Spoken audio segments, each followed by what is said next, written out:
अतिवृष्टीने सडलेल्या कांद्याचे तातडीने पंचनामे करा, प्रहारच्या विमलताई अनारसे यांची मागणी।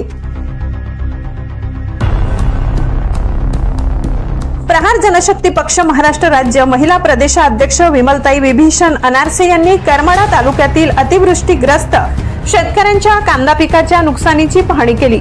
शेतकऱ्यांच्या शेतातील वखारीतील आणि कांदा चाडीतील कांदा सडून व वाहून गेल्यामुळे मोठे नुकसान झाले। या गंभीर नुकसानीमुळे अनिल एकनाथ ननवरे, विजय रामदास अडसूड, सुभाष विठ्ठल ननवरे, गणेश विठ्ठल ननवरे, गणेश विनायक पांडुडे, आनंद पंढरीनाथ पांडुडे, योगेश जगन्नाथ वीर, प्रल्हाद कृष्णा कुंभार, सोमनाथ शिवराम अडसूड, संगीता सावता ननवरे, नागेश गणपत ननवरे, हनुमंत दत्तात्रय पाडोळे, सोमनाथ यशवंत नाडे, महेंद्र हरिदास ननवरे, विनोद जालिंदर अडसूड, श्रीरंग राजाराम पाटोळे, रामा कांतीलाल बिचुकले, अभिमान कल्याण ननवरे, संगीता दत्तात्रय अनारसे आणि भीमराव काशीनाथ ननवरे या शेतकऱ्यांचे मोठे नुकसान झाले। कांद्याचं आमच्या नुकसान झालंय। 5 एकर कांदा आहे, काहीच नाही ह्यातलं सापडलं आता आम्हाला। पावसामुळे खूप मोठं नुकसान झाली सगळी। कांदा चाळमध्ये बी बरा कांदा चाळमध्ये आहे का माल? आहे ना, त्याचं नुकसान झाले की नाही? हा झाले की, नासलाय सगळा कांदा, पाणी निघायला लागले त्यातनं। बर बर बर असं नाही कांदा येतो, सगळं नासून गेलाय। शेतकऱ्यांच्या झालेल्या नुकसानीची दखल घेत विमलताई अनारसे यांनी कृषी मंत्र्यांकडे त्वरित पंचनामे करून नुकसान भरपाई देण्याची मागणी केली आहे। नवापूर गर्जना न्यूज चॅनल नेटवर्क प्रतिनिधी सुनील खामगाड। करमाळा तालुक्यामधील सगळ्या तालुक्यामध्ये एवढं नुकसान झालेलं आहे आणि ह्या सरकारच्या चुकीमुळं ह्या शेतकऱ्याला सगळं ही नुकसान झालेलं हे सहन करावं लागलेलं आहे। ह्या सरकारने जर निर्यातला मान्यता दिली असती, निर्यात चालू झाली असती तर ह्या कांद्याचं एवढं नुकसान झालं नसतं। ह्या शेतकऱ्यांनी त्याचं 2 पैसे करून त्यांना उपयोगी आला असतं, पण त्या शेतकऱ्यांनी पुढच्या आशामुळं त्यांनी कांदा चाळमध्ये ते कांदा साठवून ठेवला आणि त्या ह्या निसर्गाच्या पाण्यामुळं त्यांचं सगळं त्यात पाणी शिरून कुणाचं वाहून गेलं, कुणाचं त्याच्यात पाणी शिरून नासून बसलं। त्यामुळे ह्या शेतकऱ्याला तोंडात घालाय आलेला, ह्याला काहीच करता आलं नाही। त्याच्यामुळे हा शेतकरी एकदम रडत बसलेला आहे आणि अनेक शेतकरी ही माझ्याकडे आलेले आहेत, पण ह्या शेतकऱ्यांना न्याय द्यायचा प्रयत्न मी आमच्या प्रहार संघटनेच्या वतीने करतो।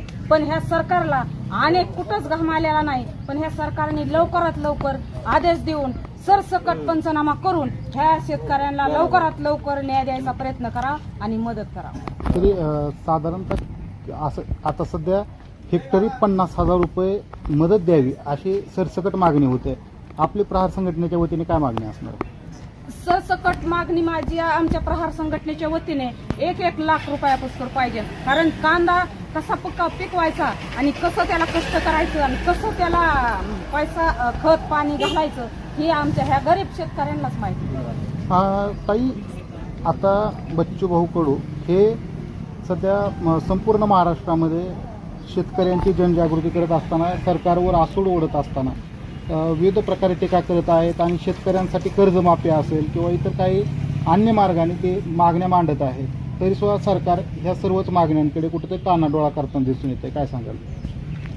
सरकारला मागण्या आमच्या बच्चू भाऊंनी त्यांच्या माध्यमातून, प्रहारच्या माध्यमातून त्यांनी शितून पाठीमागून लय आंदोलन केलेले आणि अजून पण चालू आहेत आणि त्यांच्या मागण्या कर्जमाफीच्या असत्यान, ह्या शेतकऱ्याला हमीभाव देण्यासाठी असत्यान, त्यांच्या दिव्यांगाच्या असत्यान किंवा अनेक काही असत्यान, तेवढ्यासाठी आमचं प्रहार रक्तदान केलंय। दान आमच्या बच्चू भाऊनी सुद्धा रक्तदान केलंय, तरी सुद्धा अजून सरकारला कुठेही घाम आलेला नाही। पण जोपर्यंत घाम येत नाही तोपर्यंत आमचं प्रहार शांत बसणार नाही। काय बच्चू भाऊंची या संदर्भात आता काय म्हणजे भूमिका आपण काय बोलला का त्या संदर्भात?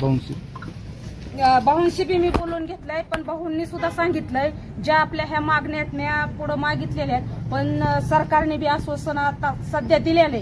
आता त्यांनी पंचनामे ही सरसकट केलेले आहेत, पण कांदा चाळचे हे पंचनामे सरसकट कुणाचे झालेले नाहीत। म्हणून ह्या कांदा चाळचं सुद्धा सरसकट पंचनामा होऊन ह्या शेतकऱ्याला मदत मिळावा आणि कर्जमाफीसाठी सुद्धा जोपर्यंत कर्जमाफी होत नाही तोपर्यंत बच्चू भाऊ माघारी घेत नाही। ताई, जे ऊस आहे त्या ऊस लागवडीमधून शेतकऱ्याच्यात आता कुठेतरी 5 रुपये कपात करायची, ह्या सर्वच असा काय तो प्रकार आता समोर येतोय, काय सांगाल? शेतकऱ्याच्या ऊस लागवडीमधून कारखान्याला जाणाऱ्या ऊसामधून 5 रुपये कपात करण्याचा हा विषय काहीतरी समोर येतोय, काय सांगाल? मग सरकारने जर त्या आता एवढ्या शेतकऱ्यांनी कष्टाने कमविलेला ऊस असन कांदे असते त्याच्यातून जर 5 रुपये कपात करून जर दिशाभूल ह्या शेतकऱ्याची होत असेल तर ह्या शेतकऱ्यांनी काय केलं पाहिजे? शेतकऱ्याचंच कुठं मरण होतंय. आणि ह्या शेतकऱ्याचं मरण होत आहे आणि त्याच्यासाठी आमचा बच्चू भाऊ किती पण अजून लढा लढत आहेत आणि अजून पुढे पण तसाच लढा त्यांचा चालू राहणार.